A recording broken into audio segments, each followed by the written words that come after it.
You fool! Warren is dead.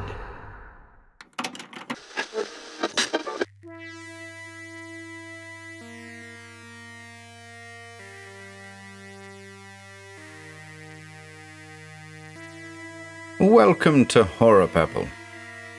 Cthulhu Lives continues today, and we're off to the mysterious steppes of Siberia in an effort to plunder the tomb of the White Baron, guided by writer Tamlan Dipper. See the video description for author info, as well as a link to the series playlist. And without further ado,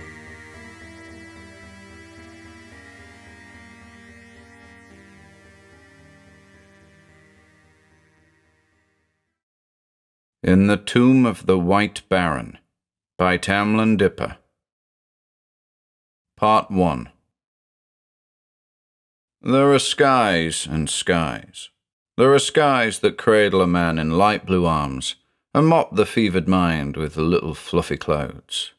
Then there are skies that hang heavy with rain and lightning, threatening the doom of man in tympanic assault. But that was a sky of low grey, cold grey indifference. It hung overhead and stretched from horizon to horizon in steel uniformity, like the palm of a gigantic grey hand, pressing down to crush us like ants. "We're lost, you know," said Mikhail Kovlogin, staring moodily into the distance. In the leaden light his nose looked even more waxy than normal. I wanted to punch it, even more than usual. We were not entirely lost. I know we had to be somewhere west of Angarsk, definitely west of Irkutsk, even if the land here looks abominably similar. Endless steppe and mountain and scrubby forests mile after mile, day after day. Cold water, sour mare's milk, grass stains and grass smells. And no luck in our mission to find the tomb of the great Khan. I'd have given up weeks ago but for two things. First, wanting to prove Kovlogin wrong. Second, I liked my head where it was. If I disobeyed the orders of our commander, our Buryat horsemen would execute me without blinking. Such was their reverence for Baron Nikolai von Ungern-Sternberg. I met Ungern-Sternberg for the first time in late 1919. The train I was on pulled into a one-horse stop on the railway to Manchuria. I was wearing the uniform jacket of a captain in the Royal Engineers and the trousers of a private in the Durham Light Infantry. I had a dwindling supply of mixed banknotes, bloody knuckles, and absolutely no thought of a plan for my future beyond the next bowl of soup and a smoke. 20 years old and bloody terrified, scared of the chaos, deserted my post, and unsure how my luck had held this far and this well in the madness of the Russian Civil War. His Royal Highness King George V and his government had seen fit to send me to die in Arkhangelsk, and by various methods I had improved upon this plan. I had made my own way south and east in the company of forces that could charitably be called loyal white forces, but more accurately described as bandits. I finally boarded this train, clutching a locked leather case which I told inquiring officers contained diplomatic messages to the commander of white forces in the east. Mostly I kept dry socks in it. I once had an uncle who smelled of gin, who said anyone could make their fortune in China, and since I knew I had more brains than him, I assumed I'd make my way and land on my feet eventually. But the more I travelled, the more desperate the situation got, not just for me, but for everyone I met. We were a flotsam of soldiers, servants, opticians, clerks and chancers tumbling east, trying and often failing to escape the Reds behind us. In this way, when we rolled into the town and I heard the train crew disembarking to bully the villagers for fuel, I also jumped down next to the track and sidled into the darkness to see what I could pick up. The villagers must have been used to armed men, because not a single face appeared at a window or doorway to inquire what was happening, despite the obvious excitement. Harsh words were barked, and I could see the silhouettes of men running to obey at gunpoint.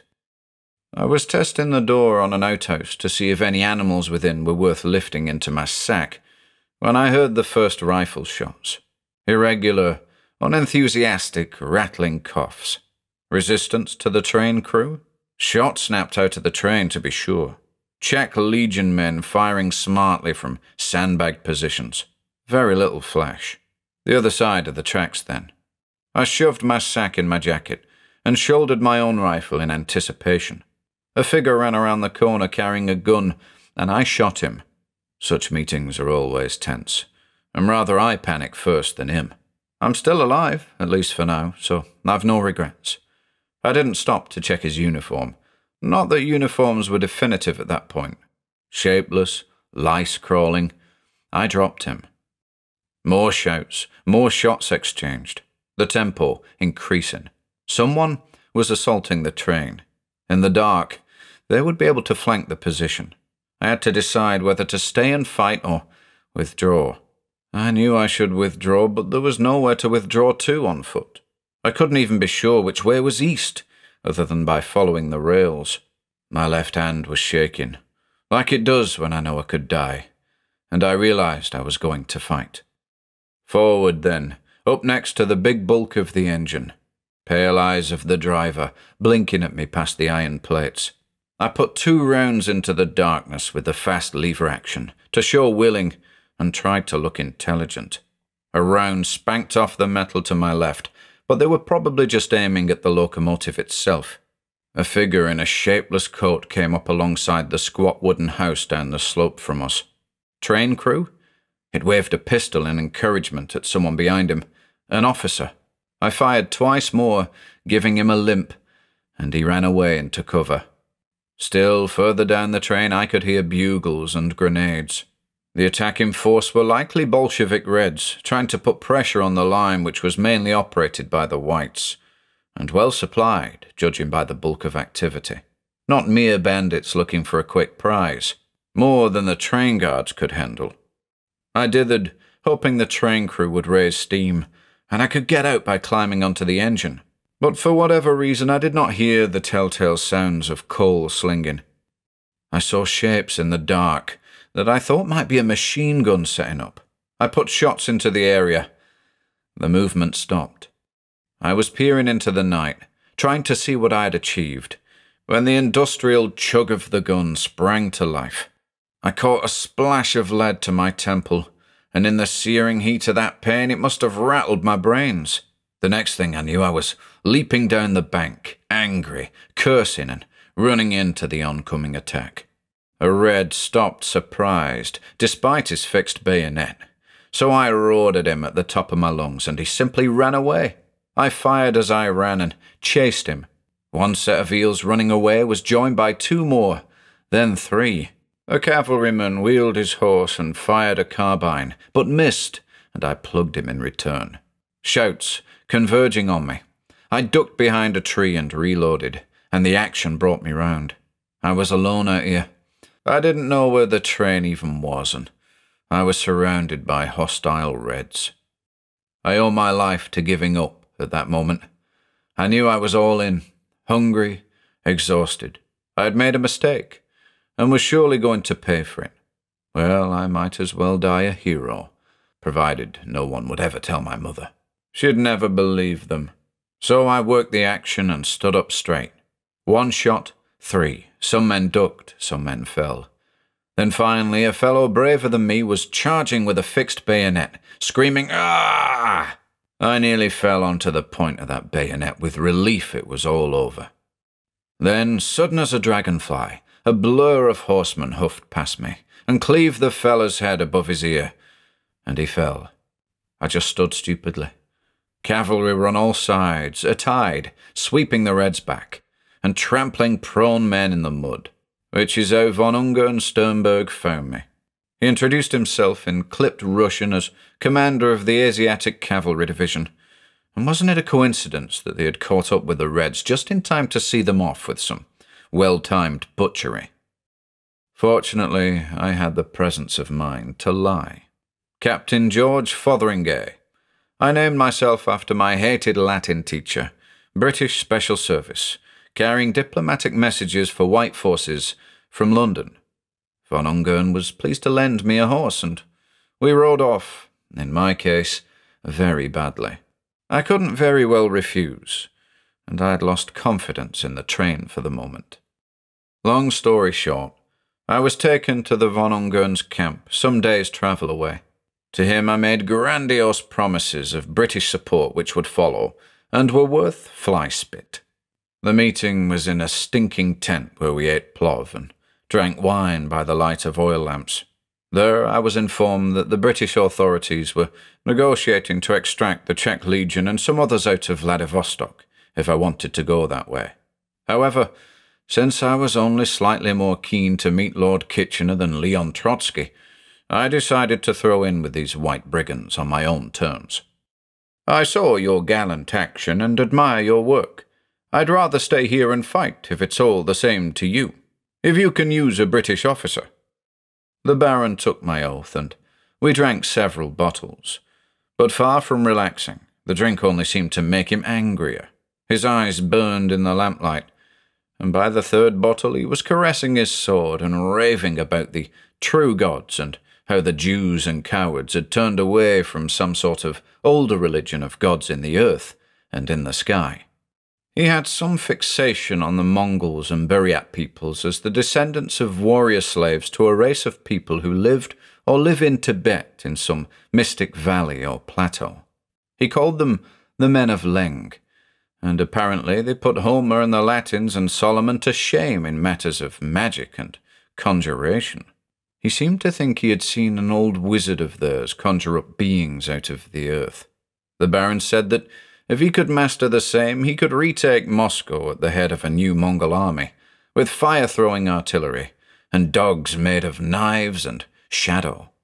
None of it made any damn sense, but he was a maniac and a murderer, so I nodded along. I was unpleasantly drunk and heavy-headed.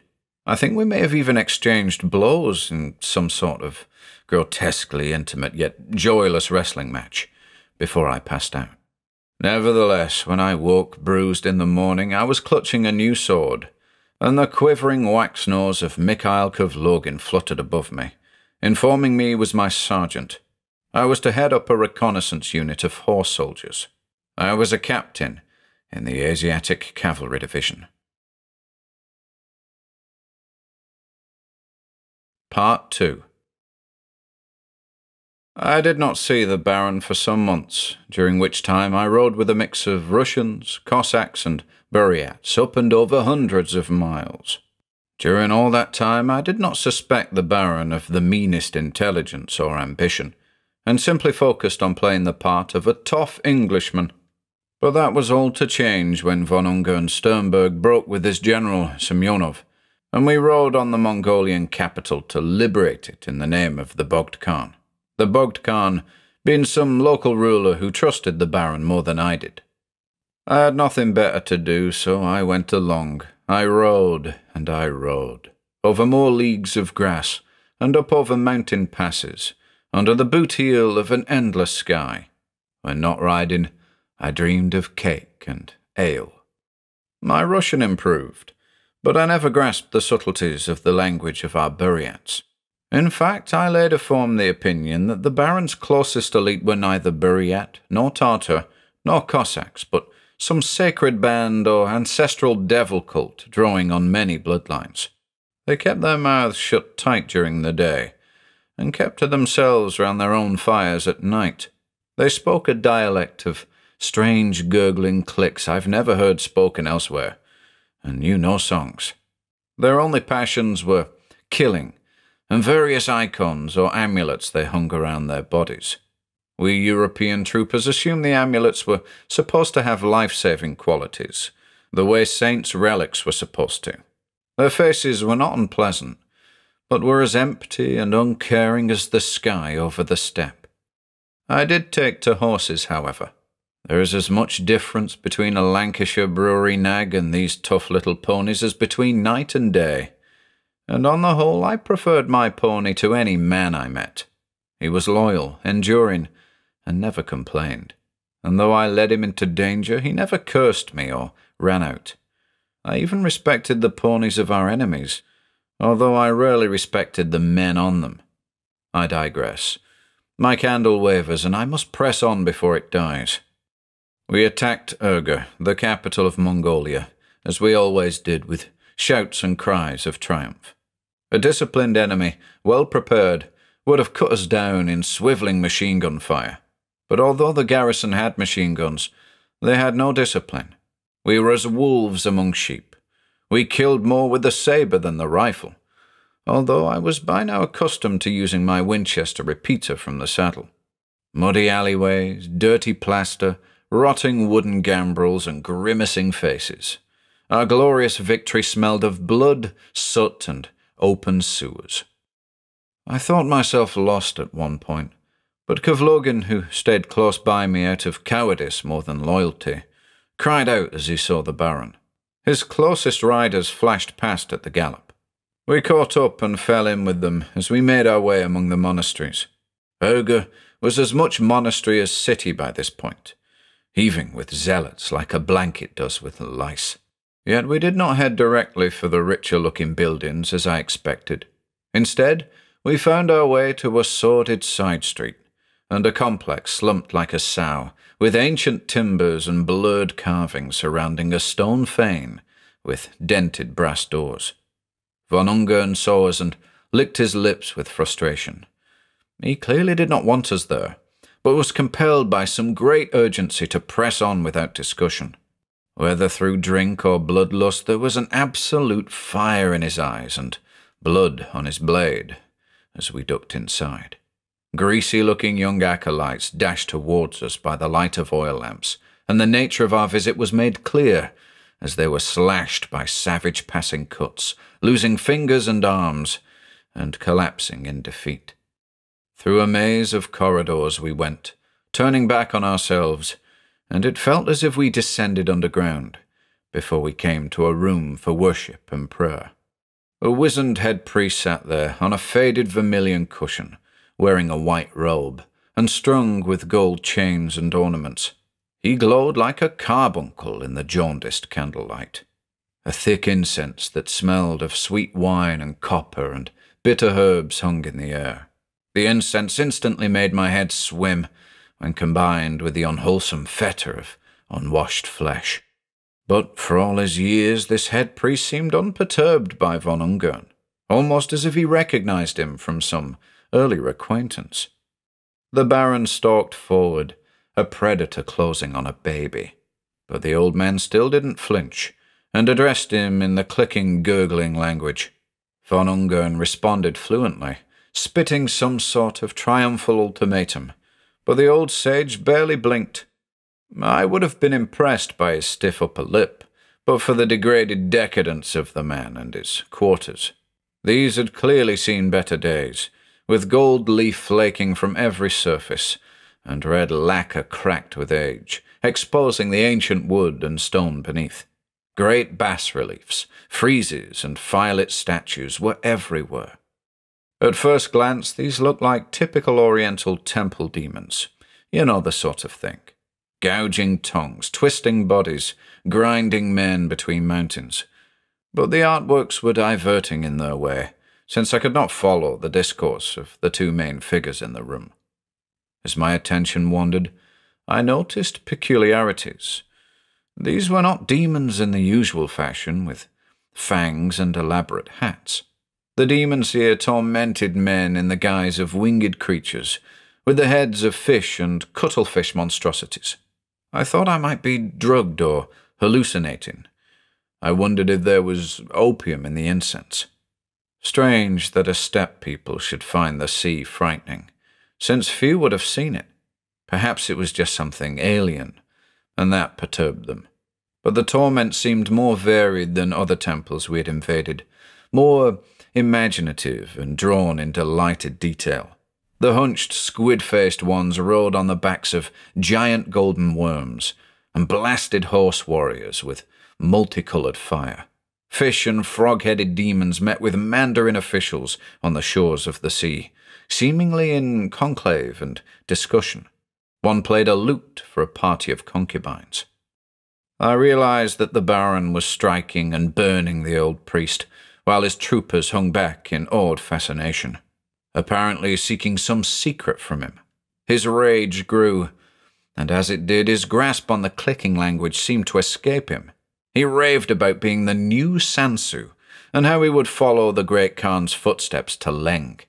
He had read of something called the Narcotic Manuscripts, and seen Rasputin's book from the desert. The Baron shouted that he would not be denied by a deathless occult eunuch. Minutes became hours, and the sordid lunacy continued. The old man's stoic defiance became screams. I had to sit, and slumped against a pillar. Kovlogin looked even worse than I felt, and threw up behind a curtain. I closed my eyes, but could still hear the horrendous, wet, rhythmic music of the abuse. Even von Ungern began to flag, his inquiring voice becoming hoarse and shrill.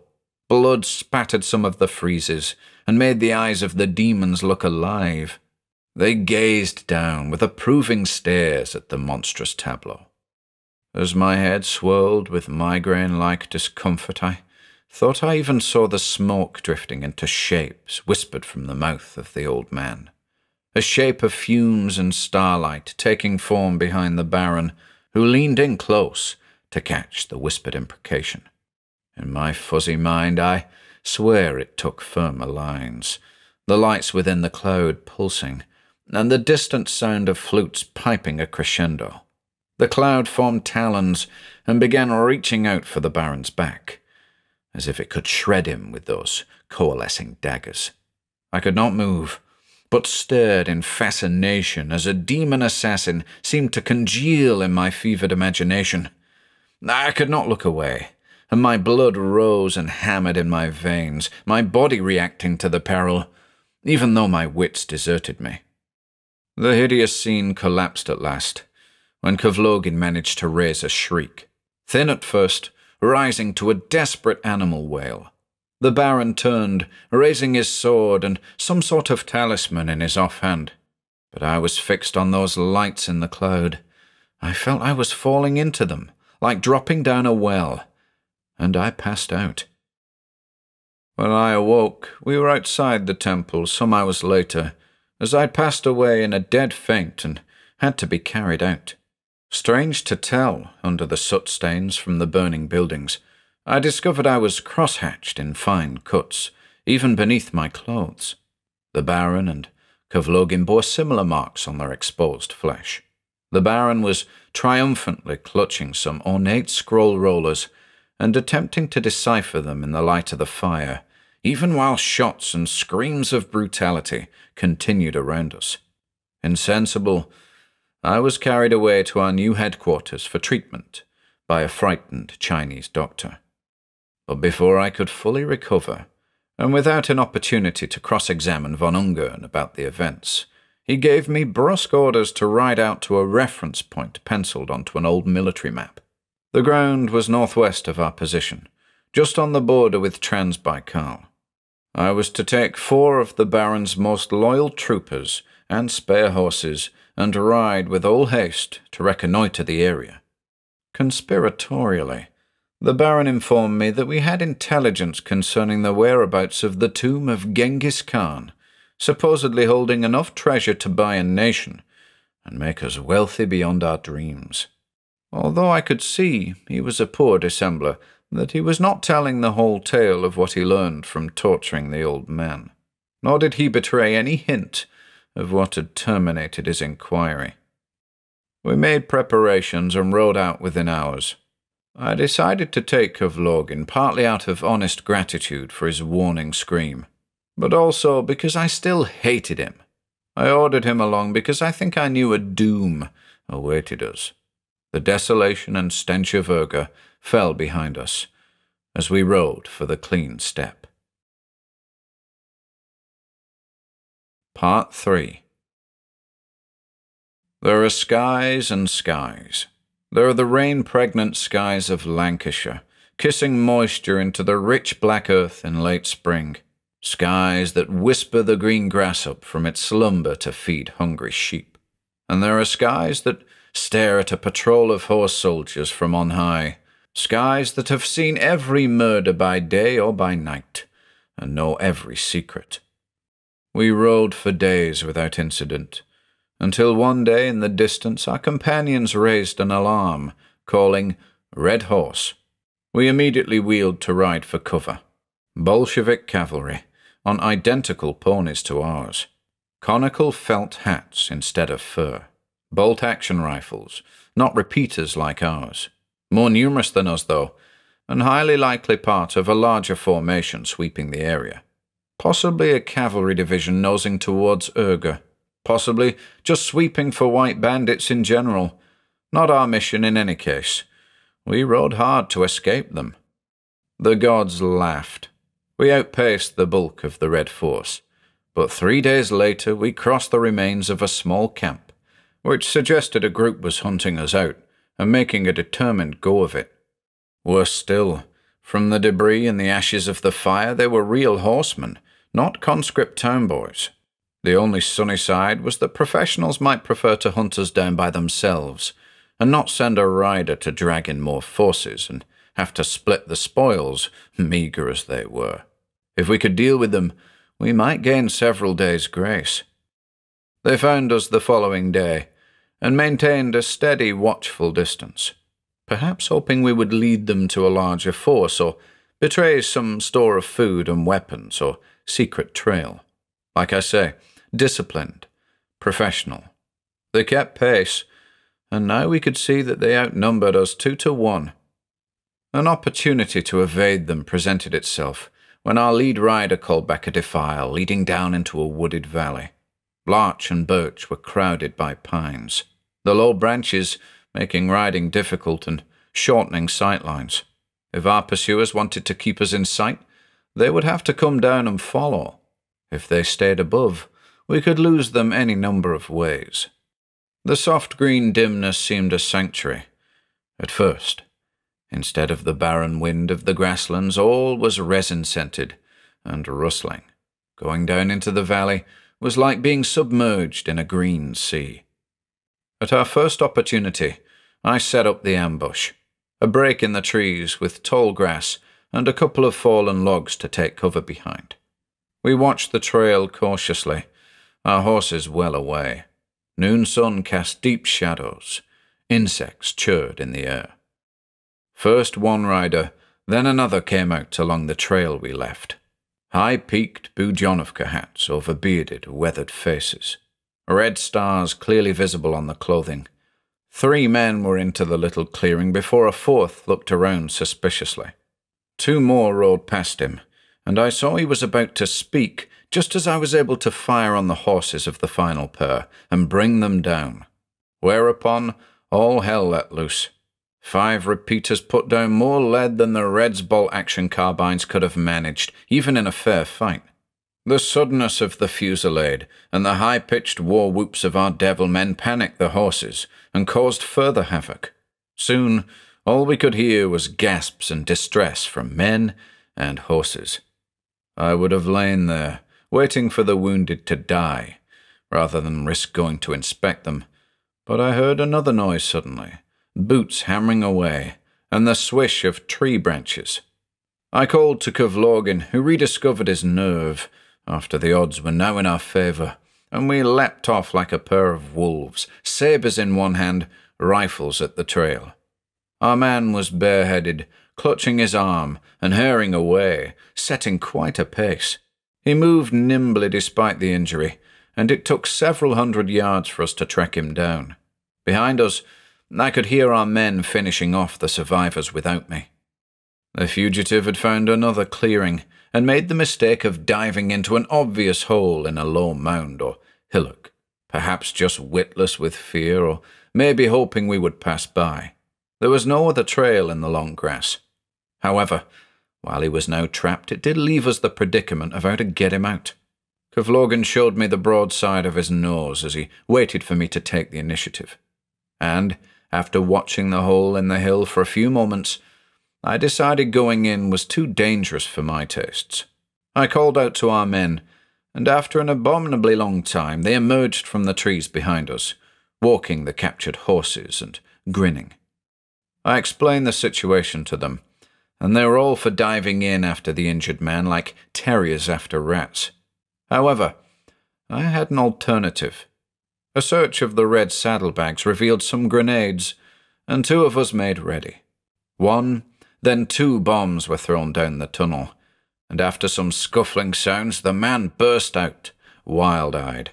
A double concussion behind knocked him off balance, and before he could bring his bayonet up, I stepped in 2 strides and cleaved his collarbone with a slash. Then Kovlogin ran him through the guts. I stuck him in the throat for good measure when he was down. It was a great relief.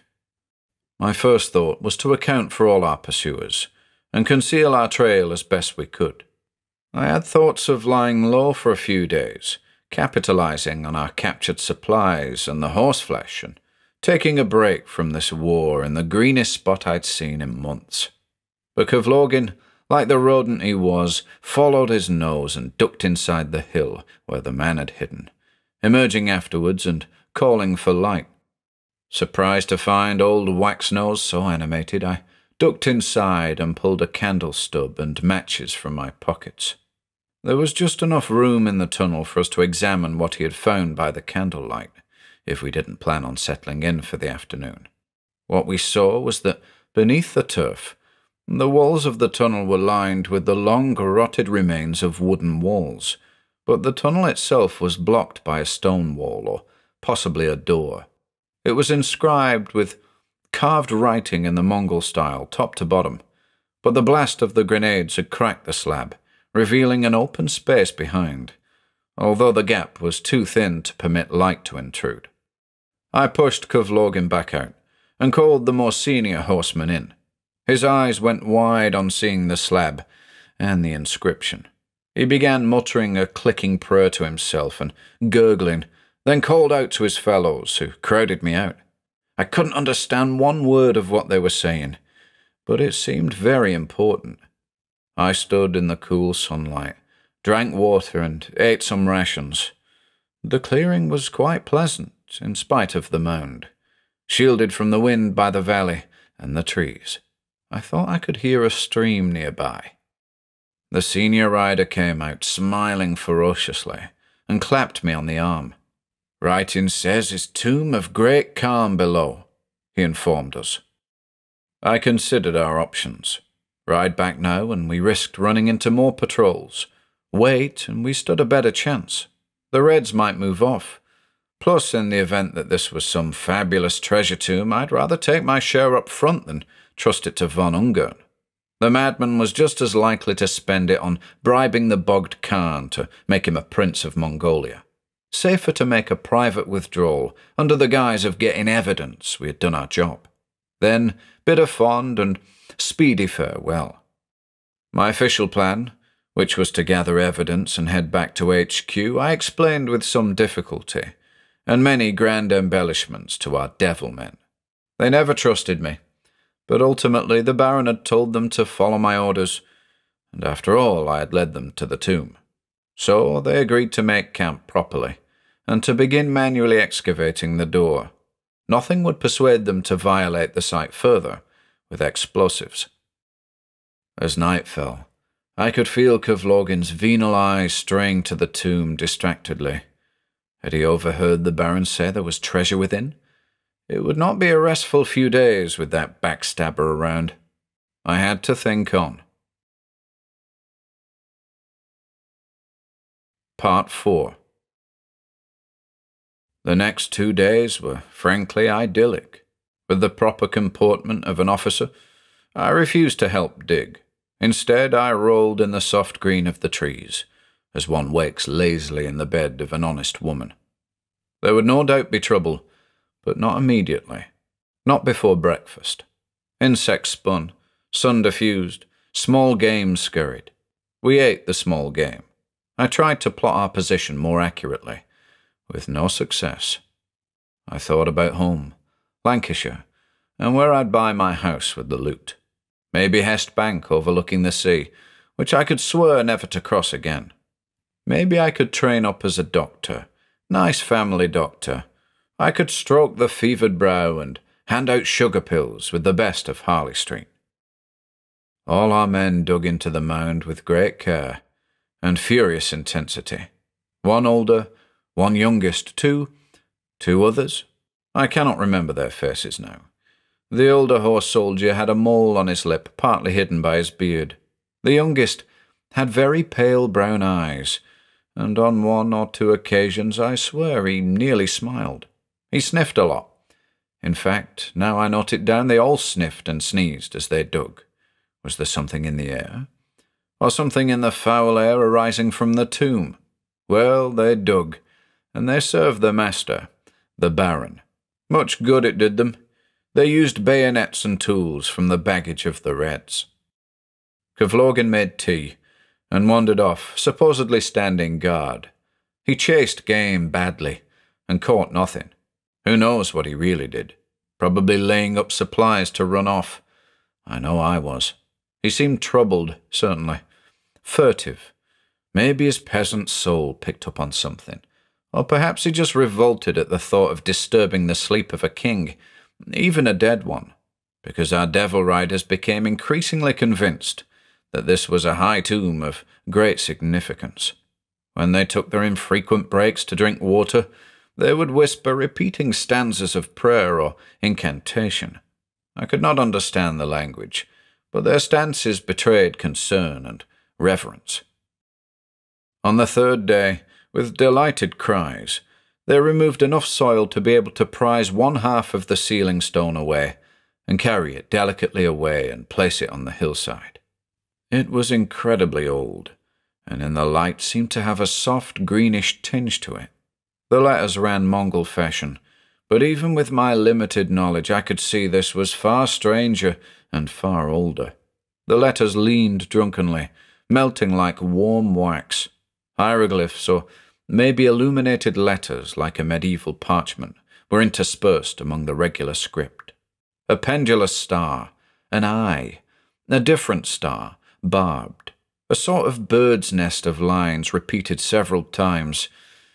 I had no interest in archaeology, but the sheer antiquity and strangeness was arresting.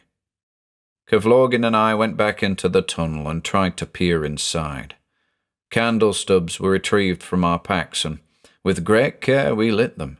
It was impossible to see beyond a short stretch of tunnel, stone-flagged and stone-roofed. There was certainly something back there. I would have made Kevlogin scout himself, but I did not trust him to report what he found, nor could I understand enough of our troopers' language for them to be of any use. So I resolved to squeeze through myself. With infinite care, and by holding one arm over my head like a swimmer caught mid-stroke, I was able to pass through, shirtless, and accepted a light. Groping forward almost on all fours, it took no time before I encountered a strange obstacle. After a time, I realized that it was a sort of curtain made of beads strung on silver wire. Holding them close, they glittered in the flamelight. Tarnished silver, amber, and some dark stone.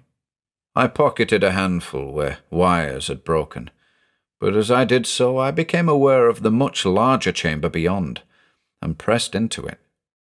Words cannot describe the scene adequately, but words are all I have.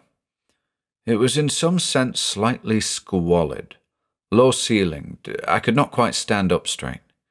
The solid stone walls did not keep out all the moisture. In fact, I could see at least one dark puddle of liquid on the floor. Yet, at the same time, it was undoubtedly magnificent, and undoubtedly a tomb. A kind of boat-like sarcophagus was at the centre, possibly gold-plated, on a wooden frame. Unquestionably ancient, there was the strangest odour in the air. It smelled of swamps and horsehide, and frankincense and myrrh, as if the burial was in a jackal's mouth on a sacrificial altar. A scurf of offering bowls and candle holders almost piled up against it, the food or incense long gone. Evidently these were made of fine bone china, and brass, pewter, and ivory, in all different styles from around the world. The more arresting thing, though, was that beyond the offerings, like mourners at a funeral, were gods, statues and icons, arranged pointing towards the dead Khan, like the conquered slaves of a Roman general. Like the offering bowls, These were all of great workmanship and in rich materials. A gem-studded crucifix, a golden Buddha, ivory multi-limbed gods from India. There were even some that I did not recognize. I saw a crouched thing with the wings of a bat, and a scowling face with worms coming out of it. Evidence that the Khan could grind down cults and religions to beyond the reach of history or memory when he chose to. I could not take it all in at a glance, but did have the presence of mind to sweep up some of the more portable pieces into my trouser pocket, wrapped in a handkerchief. Any one of these pieces, if sold carefully, might go for thousands. But gems, I thought to myself, were the real treasure, not gold, which would weigh me down. A few nice fat pigeon egg-sized diamonds, perhaps. There were other treasures, to be sure. Silk bags, lacy with old age. Wooden boxes warped by the damp. Precious reliquaries, overstuffed with coins of kings and emperors, all defaced so their royal visages did not dare to be shown. Pearls glistened, amber shone. Marbled tablets with hieroglyphics were scattered heedlessly, alongside crumbling scrolls and prayer bowls, green with verdigris. Yes, the smart thing to do would be to do a proper inventory. And then what? I sat down to think, cross-legged. I had some minutes of candle yet. How to get rid of Kevlogin and my escort? An idea struck me. But as it did, I realized that the candle flame was guttering. Air was blowing across it, and not from me. A draught, then. Was there some larger treasure room beyond this? Was this even the Khan himself? What if this was merely a concubine's antechamber, and some larger, more precious hoard was beyond? I started up, and navigated as best I could to the rear of the tomb, trying not to trample heathen gods underfoot like an avenging archangel. To no look, unfortunately, as some icon of the Indus jabbed me in the shin, making me cry out. Behind me, I heard Kevlogin feign interest in my plight, but I ignored him as I had seen something strange behind the sarcophagus. 3 fluted tubes emerged from the bare soil, like upended brass drainpipes. Yet they were painted with long faded symbols and writing. Utterly at odds with the other man-made objects in the rest of the room, they seemed strangely functional. Their open mouths did not quite meet the ceiling, but were too close for me to see in. I had no means to break them open. A soft, slightly humid air exhaled from all 3. It smelled strangely of thunderstorms and the sea. There was no sound. In fact, as I reflected, it occurred to me that they might be some sort of insect hive, and the last thing I wanted was a swarm of ants or of flies to issue forth. My candle would not last long enough, and was not bright enough to make a proper essay of the treasure, so I moved to extract myself. Leaving was harder to do than entering, with no one to push my legs, but I managed it with some nervous gasps. I made a face when I got out and demanded tea to cover my composition of a good lie. "It is a tomb, all right, but I cannot be sure it is the Great Khan," I said at length. "It is the Great Khan below," said our eldest trooper, with feeling. "I cannot be certain yet. Our Baron will insist we bring proof of something that could only be of the Khan. Not some ancient other tomb. It must be the Khan, do you see? Those are our orders." I thought a while. What would mark out the Great Khan, above all others? This question flattered the knowledge of our troopers, and they descended into intense discussion, with many glances at us 2 Europeans. They gurgled and clicked back and forth like a blocked sink. Kevlogin gave me the side of his nose, feigning indifference, and fussing with the pots and pans, until finally the elder approached me, even venturing a salute. "The Great Khan below will have a knife. We will recognize it if you show it to us," he said, almost reluctantly, clearly divulging some secret myth. "Very well," I said. "Then I must return to the chamber with better lights and make a respectful search for this dagger.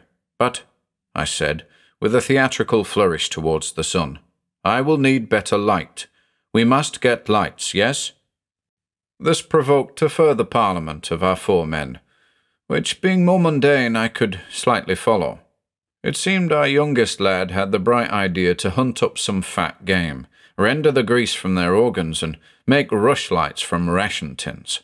A capital plan from a born sapper, I thought, and congratulated him. "Go," I said, "and find what you can. Make fast now, chop chop. Use your rifles if you must." And off they ran to all points of the compass. Kovlogin appeared at my elbow. "So, what is in there?" he asked. "Gold," I answered. "Solid gold, big as soup plates." And I led him back into the approach tunnel, whereupon, with some squeezing and effort, I pried free and passed to him 4 slabs of gold plate, weighing several pounds apiece. These he wrapped in horse blankets and concealed under 2 of our ponies' saddles on a sort of harness. "Not mine," I said. "He has gone slightly lame, and will be no good to ride." Unfortunately, Kovlogin was too lazy to spot this transparent falsehood. Part 5. Our men were gone until late, having endeavoured to take game using improvised spears, rather than risk the sound of gunfire carrying to our enemies, although there was no time to render out the fat from the clutch of creatures and make the lamps before sundown. But we ate well enough of the stew. Kovlogin, with transparent cunning, broke out a bottle of pepper vodka and passed it around, congratulating us on fulfilling our mission. I made it look like I was drinking, and spilled a great deal into my beard, a trick of my father's, or so my mother told me. The fire crackled, and fatigue overwhelmed us, as exertion on the trail often induces. Every man clustered in close to the small pile of embers for warmth against the chill. Nothing moved. Time passed. An inky darkness descended. I lay in the black and listened. The wind seemed to whistle very faintly in the distance, and there were mysterious cracking and rustling noises, as there often are. I don't know if he possessed some hidden reserve of stealth, or if I merely nodded off, but I blinked awake and saw that Kovlogin was missing from the circle. I lay awake then, trying to estimate the time. I wanted to give him a good head start, so I tried to think about the chamber and what I already knew. Heaps of idols, bags of gemstones and coins. It was not so grand as perhaps I expected, smaller by size, even if heaped with loot. I half expected a temple, hidden in some nap of the earth, not a barrow underground. Yet it still had treasure enough for me. I roused as if to urinate. Then, blundering noisily, I cried out in alarm. "The sergeant has gone! Deserter! He would inform the Reds! We must find him!" I sent my sleepy men out into the forest. I ordered them to take horses and to track as best they could and bring Kovlogin back alive. I would remain here to guard the camp in case he returned. Teeth flashed mirthlessly, guns were loaded, and swords whetted. Then all were gone, save myself, and once alone, I went soundly to sleep, knowing full well that Kovlogin would be making at top speed, blundering about no doubt, and give me at least until morning, possibly into the next day. Then I could take my pick of the loot and be off. Either I'd make it away clean, or if I ran into anyone, I could still claim to be looking for the fugitive. I was obviously wrong, as you'd expect. I woke to find Kovlogin waving a knife in my face. Sleepily, I wondered if it was the Great Khan's blade, but it was just some pig iron sticker, probably turned out in Sheffield. I could imagine it plunging into my guts, and kept quite still. "You have to help me. Get it off me," he warbled. I blinked, like I imagined an officer would blink. So he showed me his arm, his bare forearm. "Get what off you? You're hysterical," I warned him, with a supercilious air. "It killed him. Now it's on me," he shrieked. Again I could not see what on earth he was talking about. "The shadow falls. The shadow has teeth. It bites." The man was raving, so I looked past him to see if any of my troopers had come back or was approaching. In fact, I saw one laid out flat on the ground, A flat plate of gold had fallen beside him. Blood pooled around him. "What have you done, you blackguard? You're mad!" I said with forced outrage. Kovlogin exclaimed briefly and gripped my arm with fingers as tight as a vice with panic. I stumbled closer to the fire, catching a glimpse of our fallen man, his face twisted with fear, blood running down.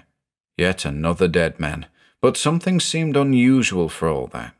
But I couldn't put my finger on it, being swung around by a lunatic. "Look here, by the fire," he insisted, and used his foot to kick more fuel onto the coals. Sparks shot up into the pre-dawn darkness, and finally it hit me in the blaze of light. The shadow on his bare arm had not moved. Something like the ghost of a hand or paw, small-fingered. It was as if it were painted on. It was so simple yet so incomprehensible. I did what any red-blooded Englishman does when confronted with the truly mysterious and incomprehensible. I punched him. Kovlogin reeled backwards from my rather sloppy hit, wailing like a goose. His arm waved. The shadow stayed put, just hanging in mid-air. As if left behind in a moment of inattention, part of Kovlogin seemed to have been left behind with it. He stared stupidly down at the gap in his flesh. For a moment, nothing happened. Kovlogin probably screamed, but I was transfixed by the sight of a chunk of Kovlogin staying put in the air. Then very slowly, like cigarette smoke, it faded and dispersed like mist on a bright morning. Kovlogin kept screaming, and blood very slowly welled out of the missing chunk in his arm. We stood still far longer than hindsight would like. Then we bolted in unison for the only cover nearby, the tunnel. Fighting over each other, Kovlogin's blood on his hands and in my hair, into the sudden sanctuary of a grave. We waited, breathing like stampeded sheep. Kovlogin muttered, and I heard him emptying a bag noisily. A red flickering, and I saw he had grabbed one of our lanterns, placed it on a Byzantine silver chest, and lit it. Gemstones and gold blazed, although no lust for it was on us at that moment. "What happened?" I said. "We have awoken the night," Kovlogin whimpered. He held his cruelly damaged arm like a broken wing. He was so pathetic I even felt sorry for him, and moved to look closer. Through the dirty shirt he had clamped on the injury, I could see blood welling through like blotted ink. It was not bleeding so bad, considering the size of the wound. The form of a small animalistic paw could clearly be seen. It was almost as if it had been carved out of him like he were a block of clay, not warm flesh and bone, like a spoonful of butter. "I doubled back," he continued, as if we were co-conspirators. "I wanted to check the tomb for richer treasure. I knew you would try to swindle me," he ended peevishly, hurt by my subterfuge. "I didn't get in here. I was grabbed by one of the troopers in ambush, and they were dragging me towards the fire. That's when we saw him." He shuddered. I must have been very sound asleep. So much for my plan. "We heard nothing. We only saw them. 3 shadows. One tall and thin, one on all fours like a wolf, one small like a child. They danced in the firelight, and we tried to see what cast them. But nothing cast the shadows. They were just there. The low shadow slid across the floor and seemed to sniff my leg." Kovlogin stared straight ahead as he told the tale. "The tall shadow and the child shadow moved across the guard. I saw their hands on him, darting like spiders, grey as smoke. A poetic streak in him, I thought stupidly. Nothing happened until he turned to speak to me. Then," he shuddered, "he turned, but the shadowed parts didn't. They stayed perfectly still. And when he turned, he came apart in their hands, torn to pieces." Again, the sergeant's wide cow eyes turned imploringly to me. "What have we woken?" He gestured hopelessly with the knife at the tomb around us. I paused here. No doubt something was wrong. But if there's one thing I have learned, it's that in a crisis you must keep your head, no matter how mad the world becomes. I had navigated the treacherous waters of the Russian Revolution. Whatever deviltry this was, I just had to stay calm. if only because Kovlorgin still had that knife. So I gestured to him and bound his wound up tighter, and made encouraging noises until the tension fell away from him, and he slumped in defeat against a chest, still armed. Adrenaline leaked from him, but he did not quite close his eyes. Periodically they would dart around, vigilantly, madly. I took stock. We had light, a steady golden light. I could see no threat at this moment, so I looked around. Treasure. Treasure. The great coffin.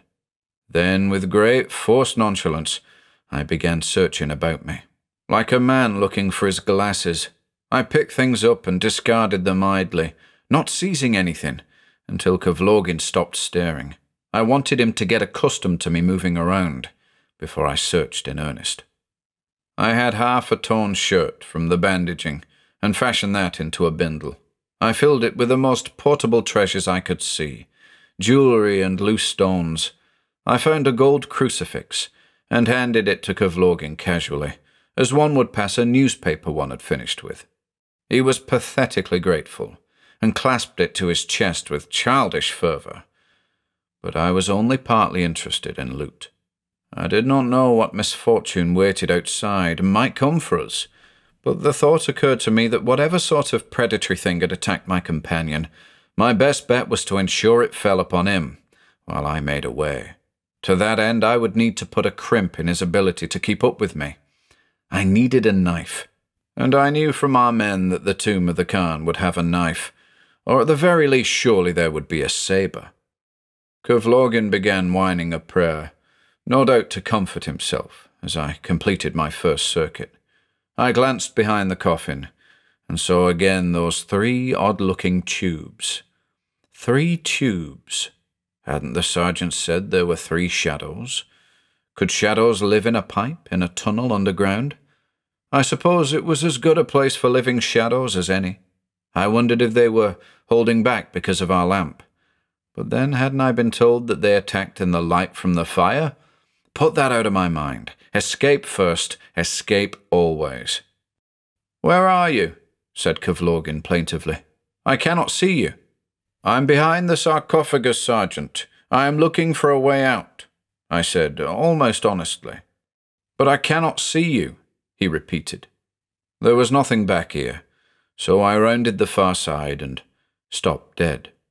Kovlorgin had not moved in the circle of golden radiance, propped up against the twinkling treasure chest, but there was a hand across his eyes, as if he were playing hide-and-seek, although it was not a hand. It was the shadow of a hand, with long, angular fingers. I froze. Kovlorgin too seemed frozen. "Don't move," I cautioned. "A shadow is over your eyes. It may hurt you if you move." The man whimpered, but held his position strictly. What to do? I peered every way, looking for a shadow among the shadows. I'd hoped to wait it out until morning, but at least one of the things had returned to its lair. "I want you to write to my wife," Kovlorgin said, and I immediately lost interest. Some sort of rambling apology for his sins, which were numerous and once or twice contradictory. The poor fool even raved about the Baron's obsessions, spheres within spheres like eyes within holes, how he had hoped to control the forces of the dole and would now be taken by them. He kept mangling some repeated phrase in the clicking, gurgling tongue, like a paternoster. But even distracted, I could tell he was misremembering it from the interrogation at the burned temple. It should have been, Yog-Sothoth is the gate. Yog-Sothoth is the key in the gate. Past, present, future are all one to Yog-Sothoth. Although who Yog-Sothoth was and why he'd look out for Mikhail Kovlorgin was still a mystery. However, only the language part of my mind heard his confession. The savage animal desire to be free of this hole was rising in me. I slid around the sarcophagus with my back to it. I might have no way to stop the shadows, but I would not go like Kovlorgin. I would see my fate approaching, and if it had a face, I would laugh in it. Not that a shadow has a face. I giggled out loud. "Why are you laughing?" he whined. "You must tell my wife this." You can send a letter to the bakers near Kaluskaya Square. Either she will pick it up, or my mother will. Just do not put my name on it, or the Reds will find out. Unless you can say I joined the Reds." He grinned with low cunning. "Yes, you must do that." He turned towards me as he smiled. He seemed to realize his mistake in that last second. The top half of his face came away as the shadow stayed perfectly still, holding on to it. Eyes, part of his forehead, torn away. And as he spasmed with pain, as he screamed his throat to ruin, it was obvious that the shadows had also been laying across other parts of him. Blood filled the air like a satisfied exhalation, and he was surrounded by small wisps of grey smoke as his flesh disintegrated. Not the worst death I've seen, but enough to make me freeze for those few deadly seconds. By the time my wits returned, I couldn't see where the shadows were. Could I make a dash for it? Were they predatory and would pounce if I ran? Were they sated with flesh and blood after killing the two men just now? I had no idea. I shifted nervously on my pile of loot and small avalanches, fortune streamed down. Was it better to run and chance it? No, that was panic rising in me. Better to stay calm. Always better to stay calm, I told myself. Maybe the noise had drawn them. Yes, that could be it. I should stay quiet. Stay still. Dawn soon, anyway. My chance, at least. My hope, at least. But if you've ever waited for death, as I have before, then you will know it is not easy. It is awfully hard to stay the course and not waver. Thoughts rise. Hopes, fears battle. You talk to yourself if you aren't careful. Swear and curse. Which is why I fetched out my notebook and began writing, so I could focus my mind and not succumb to the fear. Writing slowly and carefully, barely moving. I did not think about a stealthy dark shade sliding across the coffin behind my head to snuff out my sight and my life like an old man snubbing a candle. Or some animal paw drape across my lap like a faithful hound, only to rend me in pieces. I have been writing for hours. I feel like I have nothing left to say. My name is Mortimer John Puckelsley, Private 287091, 2nd Regiment, 7th Battalion, Durham Light Infantry. You can find my mother by looking in the Lancashire Police Gazette, but she will neither reward nor believe you if you tell her how I ended. I write these lines in case some future horse soldier finds them. I order you to run as fast as you can. Leave the shadows to the grave, and the treasure to the great Khan in his long sleep. My candle is fading. My left hand is shaking, the way it does when I know that I will die.